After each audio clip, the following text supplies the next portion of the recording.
good morning, good people. Today is Tuesday, March 10th, 2026. Here we are at Department of Career Services, where our goal is simple: to help you, to help our students and interested people, i.e. the you, navigate through this life in the most productive way. We do that in 4 areas: physical, mental, emotional, and spiritual. And when I say we do that we discuss it in that. We focus on 4 areas: physical, mental, emotional, and spiritual. And Atticus von Atticus has entered the room. Good morning. I will be at the property around 9:30. Matt, I will be there at 9:30 with a new guy. Please spread the word. I think I reached out to the other guys. Maybe I haven't yet. Let me check. No.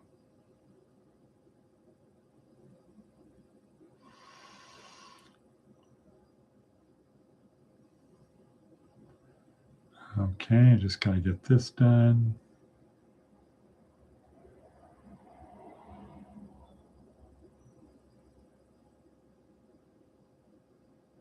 There. Okay, good. Just sent a text to James. I missed my appointment with the eye doctor because I had no ride. Well, you should have spoken to James about that.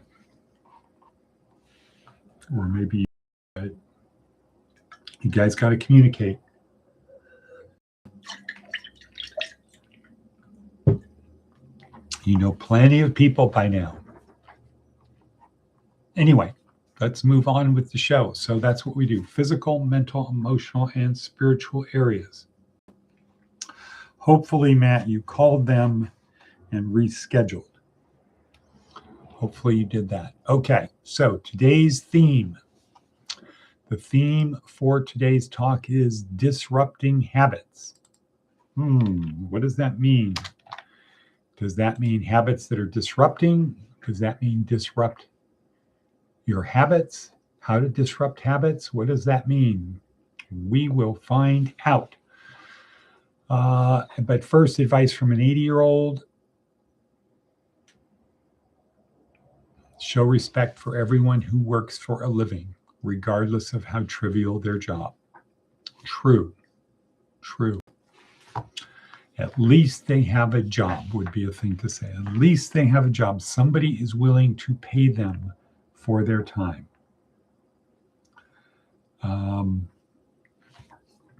So let's see. Okay, today is day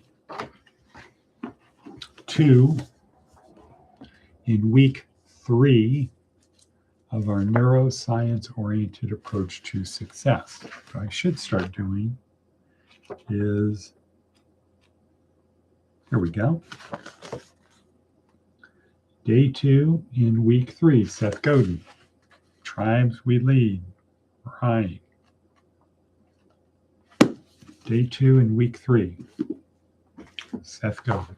Outside our skull-sized kingdom, this is about we can't be successful without getting other people to help us. How do we get other people to help us on our journey?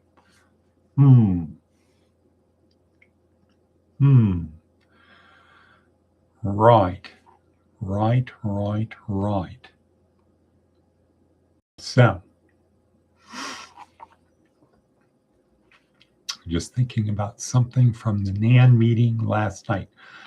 Okay, let's look at what else we've got going. So we're going to talk about the tribes we lead, Seth Godin, how to do that.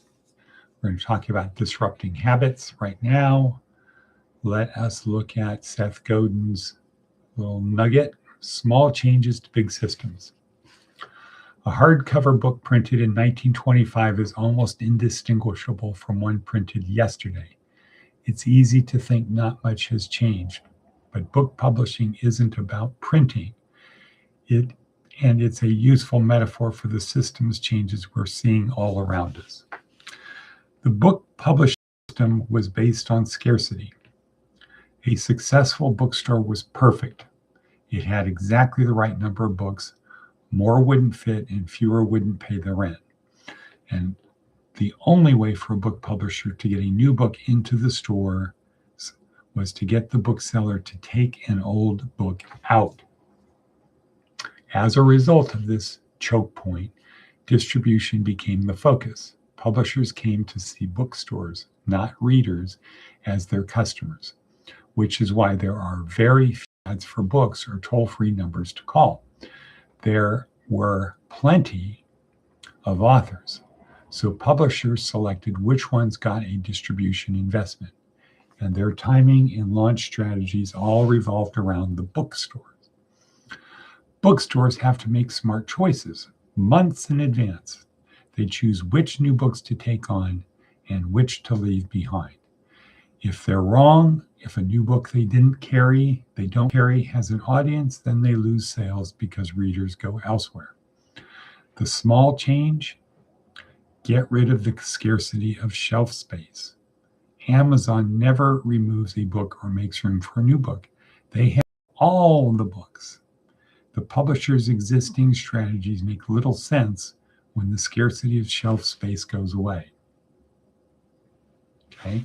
Publishers' existing strategies make little sense when scarcity of shelf space goes away. One industry term is the laydown, which describes how many books a major publisher needs to print and distribute to get good nationwide coverage at launch. For books that hope to be bestsellers, that number was 25,000 copies or so. A book from a well-known author would have that many copies in the world before a single copy was sold. Today, for many books like this, the laydown is 250, 1% of what it used to be. This is why the industry is shifting so much attention to pre-orders. The online world not only eradicated space, you can buy things from anywhere, so shelves don't matter, it also shifted time. You can indicate interest by buying things long before they're distributed. Bookstores don't stock a new book unless they see it's already been selling online. Another example, pop music. Well, let's see. Okay, so we're not going to talk about that. Change in distribution, change the medium. There are still hits, but they're not. Okay, so that's about pop music. Okay, and one more shift, one that's changed both industries. The cost of making a book or a song has plummeted. Thanks to AI, auto-tune, and other tools, combined with the roll your own distribution of ebooks and social media, anyone can create and self-publish. So anyone will. Scarcity of creation and scarcity of distribution have been replaced by a surplus of both. So we have a surplus of distribution and creation. A lot more people writing and a lot more distribution. Why doesn't that scale? Trust, attention, and belonging. AI is making relatively small changes to very big systems everywhere we look. But if those systems are built on the desires of humans, we will need to earn trust, attention, and belonging more than ever before. Okay, well, my apologies to Seth Godin. That was a little bit too long for us. I liked how it started about talking about how the book industry used to work, how it's now beginning to work. But we must carry on. We must move on. And let's see. So small change to the big system. So small changes end up over time leading to big changes.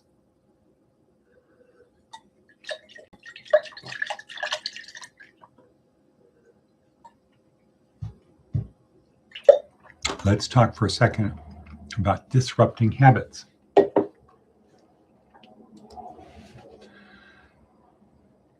On the one hand, habits are good. On the other hand, it's good to disrupt them. What does that mean? Well, what is a habit?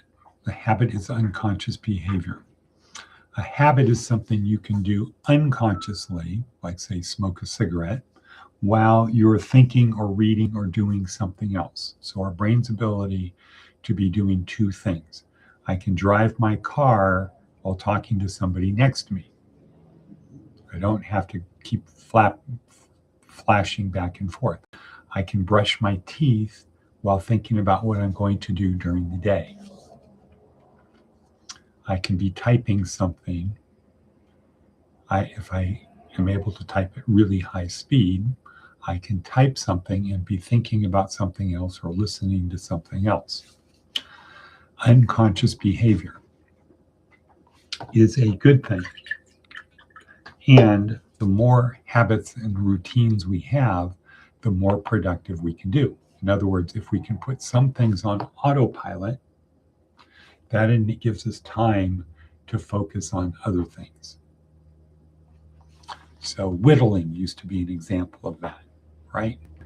So I'm having a conversation with somebody as I'm whittling a wooden whatever, something out of wood with my sharp knife. I'm whittling away because it keeps me occupied while I'm talking or singing or whatever I'm doing. So habits are good. Habits are good. And I would argue that the people who have the best subroutines, the best automatic routines, are the people who can get the most things done.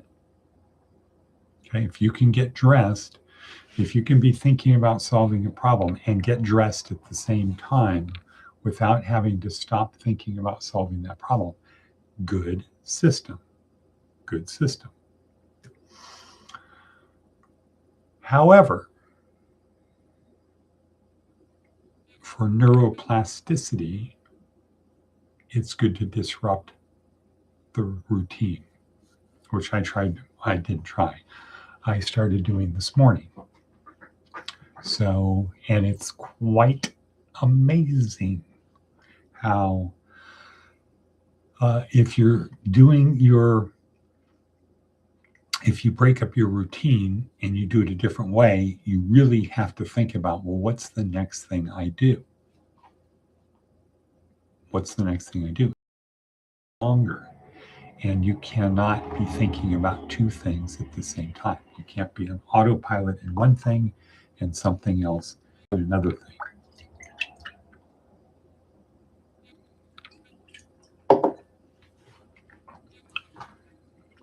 You can't do that. You have to be conscious, focused in the moment. How do I get this done? And then I noticed a little bit of frustration sits in. Like, what, am I losing my mind? This used to be so easy. Why is it hard all of a sudden? And that's kind of interesting in itself, too, right? You know, the fact that I would think that I must be losing my memory is the consequence of breaking up the routine rather than learning how to do it a new, different way. Right. Okay. Interesting. So disrupting routines, I think, is good because my hunch is if I have this routine A and I replace it for a slightly different routine B, instead of randomness, I create another way of doing it. And then I create another way of doing it, and another way of doing it, another way of doing it. My hunch would be it would be better than if every morning I said, okay, well, I have to think of another way to do this, which I haven't done it before. And constantly being in this state of having to put a lot of time into doing something that used to take no time because I could do it unconsciously. So we're going to do an experiment on that. Now, let's talk about today's TED Talk, the tribes we lead. The tribes we lead. So yesterday we talked about tribal leadership. Well, we didn't talk about it, but it was the reading for yesterday. David Logan, USC professor, who over 10 years of research came and observed that we are, as social animals, we group up and we form tribes, groups of people who have similar things in common. And we can be in many, many tribes at the same time. So on the one hand, I can be on the Oakland A's tribe when it comes to what's your favorite baseball team? Who do you identify with? And I could be on the Detroit Lions football team. I don't have to be Oakland. I could be on two different tribes. When it comes to church, I could be in one of many tribes, school tribes, favorite type of movies tribes,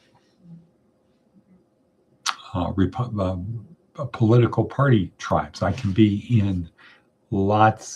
am in lots of different tribes. And in each tribe, there's people that have similar interests to me as associated with that tribe.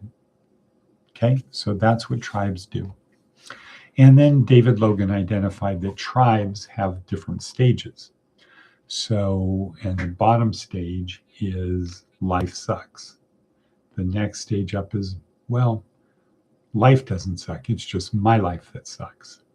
Then the next group of people is I'm great and you're not. The fourth level tribe is we're great. And then the top level is life is great. Now on a distribution, we find that about percent, I think he says around 2.5% of the population is either my life sucks or life sucks or life is great. And then a bigger group is my life sucks or we're great. And then most of the people are in that other thing is I'm great, you're not. That's the market that advertisers go after, by the way. They get you to believe if you want to be this, then you have to do that. And if you do that makes you special. So that comes down to back to our skull-sized kingdom. I'm great, you're not. The world revolves around me. It is my subjective experience where I am at the center of it. Advertisers focus on that and try to subtly or not subtly get us to want to buy their products because we believe that buying them helps solidify who we believe we are or who we believe we want to be. Okay, so that's what David Logan did. And he said, if you want to get people to help you on your journey, to help you build the metaphorical ship, etc., if you want to do that, join a tribe and nudge it forward. So we're all parts of tribes. So pick one of the tribes or a few of the tribes and try to nudge them forward. You can try to nudge every tribe forward, but you're now spreading your energy over too many different areas. So join a tribe and nudge it forward. Get in, participate, and do things. Okay, so that leads to the obvious question of, well, how do I do that? And that's where Seth Godin comes in today, and he tells you how to nudge a tribe. And there's 4 steps. 1, find something to change. Find part of the status quo to change. Because you're not going to be able to nudge them forward if it's do the same thing. 2, tell a compelling story. 3, connect the true believers and ignore the non-true believers. And then 4, lead them. So tell a compelling story. The key part is connect the true believers. And how do you do that? You basically do a Jerry Maguire move. Who's coming with me? Here's my compelling story. Who's coming with me? And then the people say, you suck. You ignore them. Ignore the don't engage with them. Just keep focused. Look for the people who believe what you believe. Okay, we're going to pick that up tomorrow. And we're going to talk about how do you tell a compelling story. And cut.